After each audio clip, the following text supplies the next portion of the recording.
शादी को लेकर मैंने बहुत सारे सपनों को आंखों में सजा रखा था और अब उन तमाम सपनों के पूरा होने की घड़ी आ चुकी थी। मैं घूंघट किए बेड पर बैठी अपने पति आदि का इंतजार कर रही थी। पूरा कमरा खुशबू से महका हुआ था। मेरी शादी बहुत ज़्यादा अमीर घराने में हुई थी। मुझसे अपनी खुशी संभाले नहीं संभल रही थी। आने वाले वक्त से अनजान मैं बस अपनी खुशियों के अमर हो जाने की प्रार्थना कर रही थी। आदि मेरे पास आया और उसने मुझे मुंह दिखाई में एक हीरे का सेट दिया। मैं बहुत खुश थी। शायद मेरी उम्र भर के दुखों का सिला मुझे मिल गया था। आधी रात को देर तक मेरा हाथ थामे मुझसे बातें करता रहा और अपना हाले दिल बयां करता रहा कि कैसे वो मुझे पहली बार देखने के बाद मेरा दीवाना हो गया था। मैं इतनी ज़्यादा हसीन तो नहीं थी। ना जाने आदि को मुझ में ऐसा क्या नज़र आया कि वो मेरे लिए अपने पूरे ख़ानदान से लड़ गया था और सबसे जीत कर मुझे अपनी ज़िंदगी के सफ़र में शामिल कर चुका था, जहां मैं उसकी हमसफ़र बनकर उसके कंधे से कंधा मिलाकर चलने वाली थी। दिन पर लगाकर उड़ गए। 3 दिन कैसे बीत गए मुझे पता ही न चला। मैं तो बस अपने पति के प्यार में डूबी उसकी मोहब्बत को महसूस करती रही थी। यह 3 दिन मेरी ज़िंदगी के खुशकिस्मत दिन थे। अभी मैं ज़िंदगी को अच्छे से महसूस भी नहीं कर पाई थी कि जुदाई की घड़ी करीब आ पहुंची। आदि के बाहर जाने का वक्त हो गया था। आदि का बिजनेस हर जगह फैला हुआ था। आदि को ज़रूरी काम से दूसरे शहर जाना पड़ रहा था। उसके बाहर जाने की खबर सुनकर मेरी सारी खुशियां ख़त्म हो गई थी। जाने से पहले आदि बहुत देर तक कमरे में मेरे पास बैठा रहा और मुझे समझाता रहा कि मैं जल्दी ही लौट आऊँगा, तुम उदास मत होना। मैं तड़प कर उसके सीने से लिपट गई थी। उसने मेरे आंसू पोंछते हुए मुझे दिलासा दिया कि मैं फ़ोन पर तुमसे बात करता रहूँगा और जल्दी ही लौट कर आने की कोशिश करूँगा। मैंने देखा आदि की आंखें गीली हो गई थी। जल्दी ही आने का वादा करके वो रुखसत हो गया। मेरी आंखों से तो आंसू थम ही नहीं रहे थे। मुझे अपने पति की बहुत ज़्यादा याद सता रही थी और मुझे बहुत ज़्यादा घबराहट भी महसूस हो रही थी। ऐसा लग रहा था कि जैसे मेरे साथ कुछ बुरा होने वाला है। मगर इन सब बुरे ख्यालों को अपने दिमाग से निकालकर आदि की यादों में गुम मैं सारा दिन अपने कमरे में बैठी रही। बाकी घर वाले आदि को छोड़ने एयरपोर्ट गए हुए थे। कुछ घंटे बाद मेरी सास और बाकी लोग एयरपोर्ट से वापस घर आए तो उनके तेवर ही बदले हुए थे। उन्होंने एक पल भी ना लगाया और मुझे घर से निकालने की पूरी तैयारी कर ली। वह लोग जो कुछ वक्त पहले मेरे पति के साथ हंस हंस कर बातें कर रहे थे और मेरा ख्याल रखने का विश्वास करवा रहे थे, वो अब मुझे दुख और तकलीफ देने में कोई कसर नहीं छोड़ रहे थे। मेरी सास मेरे पास आई और मुझसे कहा कि चुपचाप मेरे घर को छोड़ दो, क्योंकि तुम मेरे बेटे की वजह से इस घर में थी और मैं अपने बेटे की वजह से ही तुझे बर्दाश्त कर रही थी। अब मेरा बेटा चला गया है तो मेरी सारी मजबूरियां भी ख़त्म हो गई हैं। इसीलिए चुपचाप अपना बोरिया बिस्तर बांधकर यहाँ से रुखसत हो जाओ। सास की बात सुनकर मेरे सर पर तो आसमान टूट पड़ा, मगर ना जाने मुझ में इतनी हिम्मत कहाँ से आ गई। मैंने घर से बाहर जाने से साफ इनकार कर दिया। मैंने कहा मैं ये घर छोड़कर नहीं जाऊंगी। यह मेरे पति का घर है, वह मुझसे बहुत प्यार करता है। लेकिन उन्होंने मुझे धक्के देकर घर से निकालना शुरू कर दिया। वह लोग बेदर्दी से मुझे खींच रहे थे। मेरी सास ने मुझे बालों से पकड़कर गेट से बाहर फेंक दिया और गेट बंद कर दिया। मुझे एक बार फिर से बेसहारा कर दिया गया था। मुझे अपनी काली किस्मत पर जी भरकर रोना आ रहा था। मुझसे बढ़कर बदनसीब और कौन हो सकता था। मैं रोती रही, चीखती रही, चिल्लाती रही, उन्हें भगवान की याद दिलाती रही, मगर मेरा रोना चीखना, मेरी बेबसी, मेरा दुख, कोई भी चीज़ उनको मोम नहीं कर सकी। ये पत्थर के बने इंसान थे। अगर उनके सीने में दिल होता और अगर उनके अंदर इंसानियत होती तो इस रात के अंधेरे में एक जवान लड़की को यूं धक्के देकर घर से बाहर नहीं निकालते। रात के साए हर तरफ फैले हुए थे। चारों तरफ सन्नाटा था।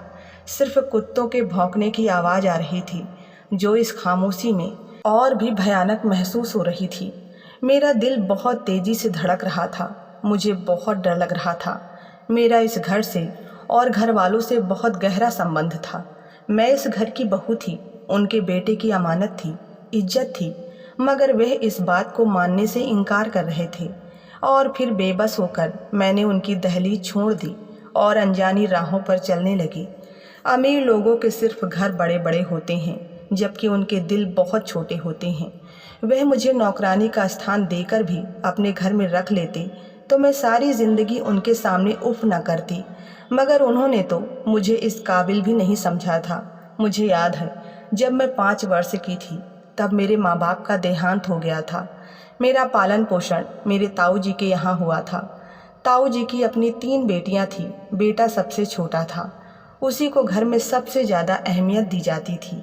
बेटियों की अहमियत बहुत कम थी, मगर मेरी हैसियत तो सबसे ज़्यादा कम थी, क्योंकि मेरे माँ बाप नहीं थे। बस दादाजी की वजह से मेरा ख्याल रखा जाता था। मैं खुश थी कि चलो दुनिया में कोई सहारा तो मिला। मुझे पढ़ने का बहुत शौक़ था। मैं प्राइवेट पढ़ती रही। अभी मेरी 12वीं क्लास के पेपर ही हुए थे कि जब मेरे दादाजी इस दुनिया से चल बसे। मैं बिल्कुल अकेली पड़ गई थी। दादाजी के जाने के बाद ताई जी ने अपने रंग दिखाने शुरू कर दिए। मुझ पर गली के किसी लड़के के साथ चक्कर चलाने का इल्ज़ाम लगाया और मुझे घर से निकलवा दिया गया। मैं बिल्कुल बेसहारा हो गई थी। अब मेरा इस दुनिया में कोई नहीं था। एक जवान और अकेली लड़की सड़कों पर मारी मारी फिरती रहे तो लोगों को भी शिकार करने का मौका मिल जाता है। मैं इसी बात से डर रही थी। मैं सड़कों पर घूम रही थी जब एक गाड़ी मेरे पास आकर रुकी। उस गाड़ी में से एक अधेड़ उम्र औरत निकली। उसने मुझसे कहा कि रात के अंधेरे में यहाँ क्या कर रही हो। मेरी आंखों में आंसू आ गए और मैंने रोते हुए उसे अपनी सारी दास्तान सुना दी, जिस पर वह औरत मुझे अपने साथ अनाथ आश्रम ले गई। वह अनाथ आश्रम की हेड थी। मैं बहुत खुश थी कि मुझे रहने के लिए छत मिल गई थी। मैं आगे पढ़ना चाहती थी, इसीलिए मैं पहले अपने हिस्से का झाड़ू बर्तन करती, इसके बाद अपने कपड़े धोती और सिलाई बुनाई का काम करने लगती। इन सब कामों के होने के बाद मैं रात को कुछ देर पढ़ती और पढ़ते पढ़ते ही सो जाती। मेरे लिए यही बहुत था कि वह मुझे पढ़ने दे रही थी। मुझे उम्मीद थी कि मैं पढ़ लिख कर कोई अच्छी नौकरी करने लगूंगी। मैंने आश्रम की हेड औरत की बीमारी में उनका बहुत ख्याल रखा, बिल्कुल किसी सच्चे दोस्त की तरह, जिससे वे बहुत इम्प्रेस हुई और उसने मुझसे कहा कि कोई भी अच्छा रिश्ता आएगा तो वे ज़रूर मेरी शादी करवाएंगी। मगर इसकी नौबत ही नहीं आई। उस समय मैं मास्टर्स के पेपर दे रही थी। पेपर देने के बाद मैं वापस आ रही थी जब मेरी किसी लड़की के साथ लड़ाई हो गई। वह मेरे साथ लड़ाई करने लगी तो एक बहुत ही खूबसूरत नौजवान ने आकर मेरी मदद की और मुझे इस लड़ाई झगड़े से निकाल दिया। वह किसी बड़े और अमीर घर का लग रहा था, मगर मुझे इन सब से कोई मतलब नहीं था। लेकिन उस लड़के के साथ होने वाला टकराव मेरी ज़िंदगी में बहुत खूबसूरत मोड़ लेकर आया, क्योंकि उस लड़के को मुझसे मोहब्बत हो गई थी और वो मेरा पता ढूंढते ढूंढते उस अनाथ आश्रम तक आ पहुंचा था। उसने हेड से शादी करने की बात की। इसके बारे में सुनकर हेड ने काफ़ी हंगामा खड़ा कर दिया और उसने मुझ पर तरह तरह के इल्ज़ाम लगाए। उनका कहना था कि मैं बाहर पढ़ाई के बहाने लड़कों को फंसाने के लिए जाती थी और अब एक अमीर लड़के को फांस कर ले आई हूँ। मेरे चरित्र पर लगने वाला यह इल्ज़ाम मुझ पर बहुत बड़ा था, मगर अनाथ आश्रम की बाकी लड़कियों ने मेरा पक्ष लेना शुरू कर दिया, क्योंकि मेरा सलूक सबके साथ बहुत ही दोस्ताना था। हेड ने जब तमाम लड़कियों को मेरी तरफ देखा तो उसने इसी में भलाई जानी कि वह मेरी शादी उस लड़के से करवा दी, क्योंकि उसने अनाथ आश्रम में अब बगावत की बू सूंघ ली थी। अगर मैं वहाँ पर रहती तो उनके लिए और भी मुश्किल हो जानी थी। आधी शादी करके मुझे अपने घर ले गया था, लेकिन उसके जाते ही उसके घर वालों ने मुझे घर से निकाल दिया। अब अनाथ आश्रम भी किस मुंह से वापस जाती, सबको क्या कहती कि जिसको छोड़ते हुए मैं बहुत खुश थी कि अब मेरा भी घर होगा, आशियाना होगा। 3 दिन के बाद उसी आशियाने से मुझे धक्के देकर निकाल दिया गया था। मेरे सपनों का महल ज़मीन पर गिरकर चकनाचूर हो गया था। अब मैं फिर उसी अनाथ आश्रम में वापस कैसे जाती, और वहाँ की हेड मुझे अनाथ आश्रम में घुसने भी नहीं देती। मुझे समझ नहीं आ रहा था कि मुझे घर से क्यों निकाला गया, मेरा जुर्म क्या है। अब मैं बिल्कुल सड़क पर आ गई थी। सर्दी इस कदर थी कि मैं काँप रही थी। वहाँ पर एक बेंच थी, रात का वक्त था। मैं वहीं पर बैठ गई। जैसे ही वहाँ पर बैठी, वहाँ पर 2 लफंगे आ गए और वह मुझे छेड़ने लगे। इतनी ही देर में एक पति पत्नी का जोड़ा वहाँ से गुजरा तो उन्होंने मुझे बचाया। उन्होंने मुझसे मेरा हाल पूछा। मैंने उनको अपनी सारी आप बीती सुनाई। यह सुनकर उन्हें भी बहुत तकलीफ़ हुई। उन्होंने मुझे नौकरी पर रखने का फ़ैसला कर लिया और अपने घर में पनाह दे दी। मैं बहुत लगन और दिल से उनके काम करती थी, क्योंकि मैं ये ठिकाना खोना नहीं चाहती थी। वह मेरे काम से इस कदर खुश हुए कि अपने साथ अपने पैतृक शहर ले गए। मैंने अब जॉब भी शुरू कर दी थी और साथ साथ उनके घर का काम भी देखती थी। वह पति पत्नी मेरे भाई और भाभी की तरह थे। मैं अक्सर आदि को याद करके रोती रहती। मुझे रोता देखकर हर वक्त उनको मेरी फिक्र सताती रहती। वे मुझे हौसला देते और कहते कि ज़िंदगी यहाँ ख़त्म नहीं हुई, शादी ज़िंदगी का हिस्सा है, ज़िंदगी नहीं है। मगर मैं अपने दिल का क्या करती, जो किसी की सुनने के लिए तैयार ही नहीं था। वह बस आदि को देखना चाहता था, लेकिन मैंने कभी उसे ढूंढने की कोशिश भी तो नहीं की थी। ना जाने उसके घर वालों ने उसे मेरे बारे में क्या कुछ बताया होगा, क्या क्या कहा होगा, कौन कौन से इल्ज़ाम लगाए होंगे। यह सब सोचते हुए मेरा दिमाग सुन्न हो जाता था और मैं सर पकड़कर बैठ जाती थी। मैंने खुद को बिजी रखने के लिए ही जॉब शुरू की थी। अब मैं लाखों में कमाती थी। भाई भाभी मुझे अलग जेब खर्च देते थे, मगर मेरी सारी इच्छाएं मर चुकी थी। आज ऑफिस में बॉस आने वाले थे। मैंने उनके बारे में सुना था कि वे बहुत ही ज़्यादा सख्त मिजाज के थे, कभी भी किसी की गलती को माफ़ नहीं करते थे और ख़ासकर लड़कियों के साथ तो बहुत ही बुरे तरीके से पेश आते थे। इतने खड़ूस बॉस के बारे में सुनकर मैं बहुत परेशान हो गई थी। बॉस ऑफिस में आ चुके थे। सारे नए और पुराने वर्कर अपने काम की रिपोर्ट खुद जाकर उन्हें दे रहे थे। अपनी बारी आने पर मैं भी बॉस के ऑफिस में दाखिल हुई, मगर जैसे आसमान मेरे सर पर टूट पड़े थे। बॉस पर नज़र पड़ते ही मुझे एक चक्कर सा आया और मैं अचानक से घुटनों के बल ज़मीन पर गिर पड़ी थी। बॉस ने भी नज़रें उठाकर मेरी तरफ देखा तो जैसे समय अपनी जगह पर रुक चुका था। मुझे कुछ समझ नहीं आ रहा था कि आगे क्या करूं। इतने में बॉस ने मेरा बाजू पकड़ लिया और धक्का देकर मुझे दीवार से सटा दिया और मेरा मुंह अपने हाथ में दबोच लिया। तकलीफ़ के मारे मेरी आंखों से आंसू बह निकले। बॉस का इतना गुस्सैल अंदाज देखकर मैं सहम चुकी थी। यह सख्त इंसान कोई और नहीं, मेरा अपना आदि ही था। खूबसूरत पर्सनालिटी के ऊपर इतना तेज गुस्सा, आंखों में शोले लिए वो मुझे घूर रहा था। जिस इंसान को उसकी पत्नी की बेवफाई ने तोड़ कर रख दिया हो, वो बाहर से ऐसे ही हो जाता है। वो मेरी तलाश में मारा मारा फिर रहा था, मगर मैं थी कि मिल ही नहीं रही थी।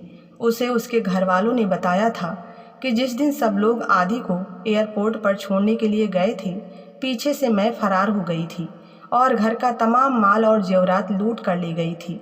आदि को उनकी बात पर यकीन नहीं आया। उसने अनाथ आश्रम में भी पता किया, मैं वहाँ भी नहीं थी। वो मुझे तलाश करते करते मायूस हो गया था और उसने भी घर वालों की बात पर यकीन कर लिया। उनके घर वालों की इस हरकत से और तो कुछ नहीं हुआ था, मगर उनका बेटा लड़कियों से नफरत जरूर करने लगा था और एक सख्त और गुस्सीला इंसान बन गया था। मुझे अच्छी तरह से याद है कि आदि किस तरह का जिंदा दिल और हंसमुख इंसान था। मैंने जो 3 दिन उसकी हमराही में गुजारे थे, वह मेरी ज़िंदगी के बेहतरीन दिन थे, मगर यहाँ मुझे उसकी शख्सियत का एक और रूप देखने को मिला था, जो सरासर उसके घर वालों की देन था। मैंने उसे कुछ भी बताने की बजाय अपने साथ भाई भाभी के घर ले आई और उन्हें सब कुछ बताने के लिए कहा था, जिसके बाद भाई ने उन्हें सच्चाई बताई। उनकी तमाम बातें सुनने के बाद आदि ने आंसू भरी आंखों से मेरी तरफ देखा। मैं तड़प उठी थी कि मेरा पति आदि रो रहा था। उसने मेरे सामने हाथ जोड़ दिए। मैंने जल्दी से उसका हाथ पकड़ लिया और उसके गले लग गई, क्योंकि जितनी तकलीफ़ उन्होंने मुझे खोने के बाद उठाई थी, उतना ही दर्द मेरे दिल में भी था। आदि की मजबूत बाहों में समाते ही मुझे ऐसा लगा कि जैसे मैं अपने सारे दुख भूल चुकी हूँ। गुजरे हुए दुखों पर जैसे मरहम लग गया था। अब आदि ने अपने घर वालों के साथ मिलना जुलना बंद कर दिया। बस कभी कभार फ़ोन पर बात कर लिया करते थे और उन्हें बता दिया कि उन्होंने मुझे ढूंढ लिया है और हम बहुत खुशहाल ज़िंदगी गुजार रहे हैं। तो दोस्तों, आपको ये कहानी कैसी लगी, कृपया कमेंट में ज़रूर बताएं और कहानी पसंद आई हो तो लाइक सब्सक्राइब करना ना भूलें। मिलते हैं नई कहानी के साथ, तब तक के लिए धन्यवाद।